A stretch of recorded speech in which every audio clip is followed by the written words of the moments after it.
నమస్కారం ఘంటారావానికి స్వాగతం. ముందుగా ప్రధాన అంశాలు.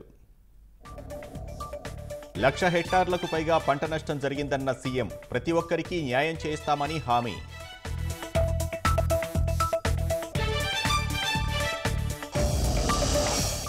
విజయవాడలో జలదిగ్బంధంలో ప్రజల అవస్థలు. రోడ్లపై వరద చేరి ప్రయాణికుల ఇబ్బందులు.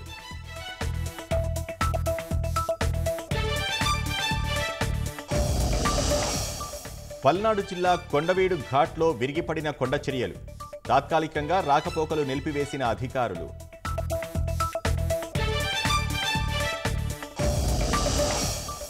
భారీ వర్షాలకు మహబూబాబాద్ జిల్లాలో రైల్వే ట్రాక్ ధ్వంసం. విజయవాడ కాజీపేట మార్గంలో నిలిచిపోయిన పలు రైళ్లు.